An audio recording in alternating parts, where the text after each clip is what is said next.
When the power went out at the local hospital and backup systems failed, a poor black mechanic showed up with nothing but a worn-out toolbox and a heart full of purpose. He worked through the night and asked for nothing in return. But the next morning, a sleek black limo pulled up to his run-down home, and inside it sat someone who would change his life forever. Marcus King didn't have much. Just calloused hands, a rusted-out Chevy, and a garage on the edge of town that smelled of sweat, oil, and quiet dignity. He'd been fixing engines since he was 12, the kind of man who didn't chase riches, just respected work. His coveralls never looked clean. His boots were heavy with years of labor. His name wasn't known beyond a few grateful customers.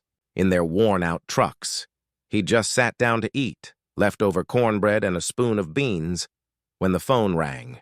Not his cell, that old rotary landline that rarely buzzed except for wrong numbers and the occasional neighbor. "Marcus?" came a frantic voice. "It's Doc Henley from County General. The backup generator's dead. The whole hospital's dark. We've got patients on ventilators. Babies in NICU. Can you help us?" Marcus didn't hesitate. "I'm on my way." When he arrived, the scene looked like a disaster movie. Nurses hustled with flashlights, families wept in the shadows, and surgeons operated by battery lanterns. The generator room was chaos, wires frayed, oil dripping, alarms flashing uselessly. "Everyone we called either wanted $10,000 up front or said no," said a nurse. And then someone said, "Try Marcus King, he fixes everything." Marcus nodded. "I'll need space and silence." He opened his toolbox, kneeled by the metal beast, and began listening. Not just with ears, but with instinct. Most would have replaced the whole system. But Marcus found the true failure in 30 minutes. A jammed fuel solenoid, fried contacts, and a clogged secondary air valve. Nothing he hadn't seen before, nothing he couldn't fix. He worked for hours in the dark, sweat dripping into his eyes, oil soaking his arms. He used parts salvaged from an old AC compressor and jumpers from his truck battery. By 4:17 a.m., the lights blinked on. Monitors beeped. Nurses gasped. Children cried. The hospital breathed again. The staff ran in cheering, thanking him. A doctor tried to offer a check. Marcus waved it away. "You don't pay a man for saving lives. Not tonight." He drove home just before sunrise, exhausted. He didn't think much of it. He'd done what was right. That was all. The next morning, Marcus sat on his porch sipping day-old coffee from a chipped mug. He watched the sun rise over, broken fences and rusted roofs. That's when he saw it, a black limo, glossy, silent, too clean for these streets. It stopped in front of his house like it didn't belong, because it didn't. The driver stepped out first. Tall, suit sharp enough to cut glass. "Mr. King?" Marcus nodded slowly. "That's me. There's someone who'd like to speak." "With you." From the limo emerged a man with deep brown skin, a gray beard trimmed to perfection, and eyes that looked like they'd seen the whole world and then some. "Name's Langston Hayes," he said, shaking Marcus's hand. "I'm the owner of HayesTech. We build medical equipment and power systems for hospitals all over the country." Marcus raised an eyebrow. "Heard of you?" Langston smiled. "I heard of you. Last night." Langston explained. "One of the patients saved during the blackout, his niece, born premature, would have died without that generator. I have engineers with master's degrees who couldn't solve that problem as fast as you did. With scrap metal," Langston said. "And then you walked away without $1.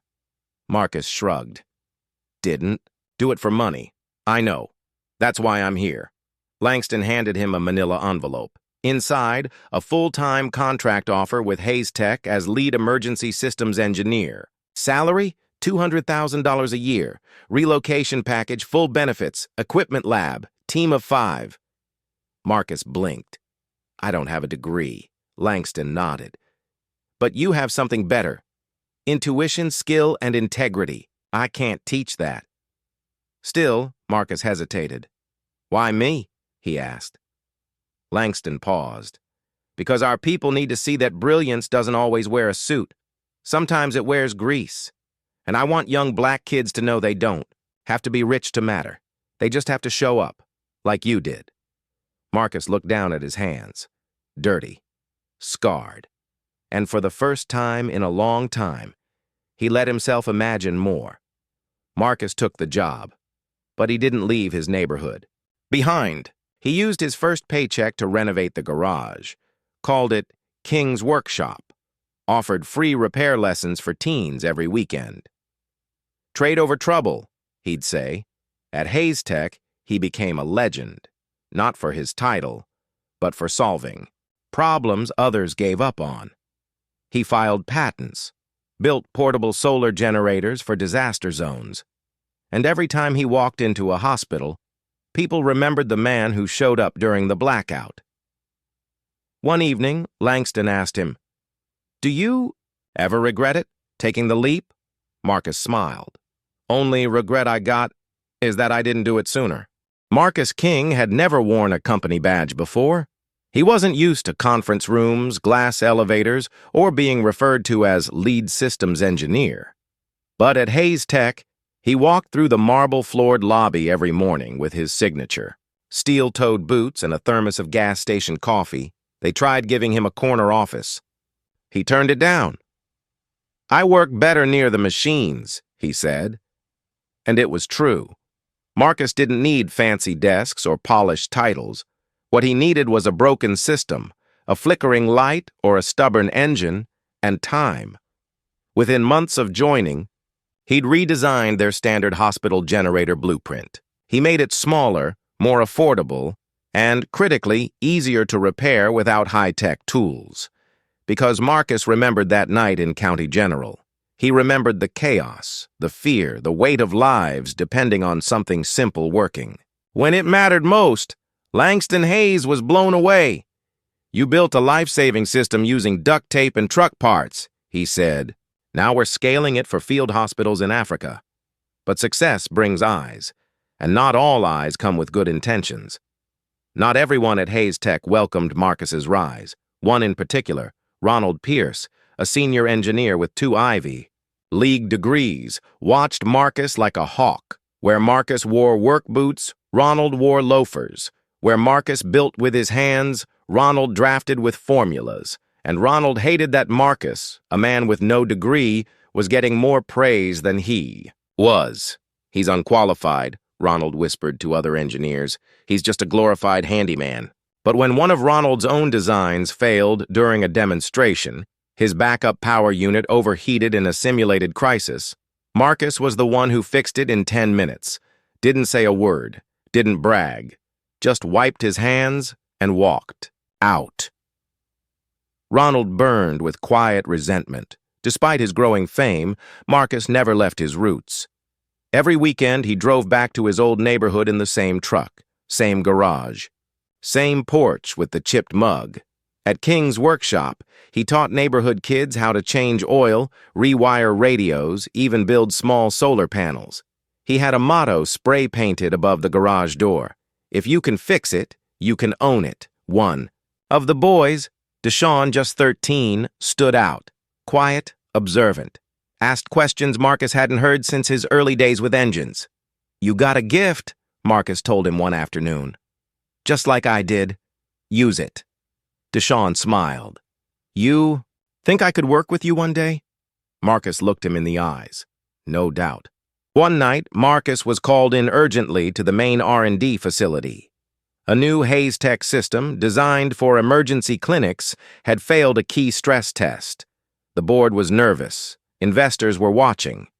Marcus arrived, inspected the unit, and, within minutes, spotted a deliberate miscalibration in the wiring. "Someone wanted this to blow," he said grimly. Langston launched an internal audit. Surveillance footage confirmed the truth.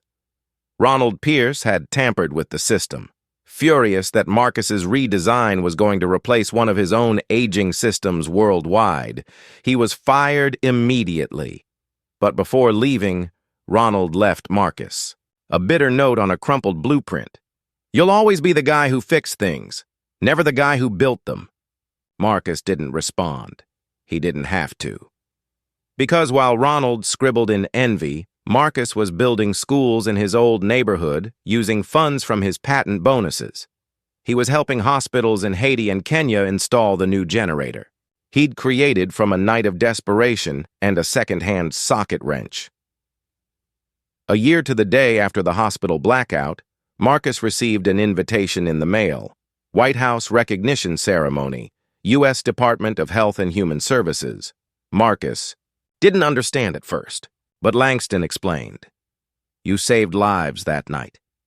Then you changed how rural hospitals across the country manage emergency power. You deserve this. Marcus didn't own a suit. He rented one. It didn't fit well, but he wore it with quiet pride. When he stepped on stage, the crowd stood. He spoke only a few words. I wasn't trying to be a hero. I just showed up. I did what I could with what I had. And maybe that's what the world needs more of, people who just show up. Back at home, Deshaun was now 14. Under Marcus's mentorship, he'd built his first full engine from scratch. The two often worked side by side at King's workshop, the older man patient, the younger one eager. One afternoon, Langston dropped by unannounced. He watched the two of them, the past and future, side by side. Marcus, he said, what do you want your legacy to be? Marcus thought for a long while. I don't want statues or streets named after me, he said. I just want this garage to stay open long after I'm gone.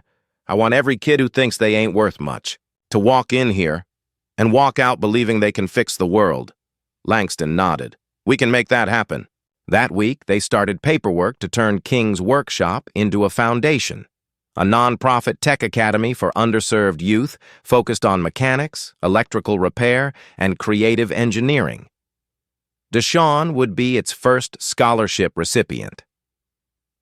Years. Later, after Marcus passed away peacefully in his sleep, people from all over came to his funeral. CEOs, mechanics, mothers of babies saved by his generators, and boys who now ran companies of their own. But no one spoke louder than the sign that still hung above the garage. If you can fix it, you can own it. And beneath it, a newly added plaque, in memory of Marcus King, who showed up when the world needed him most.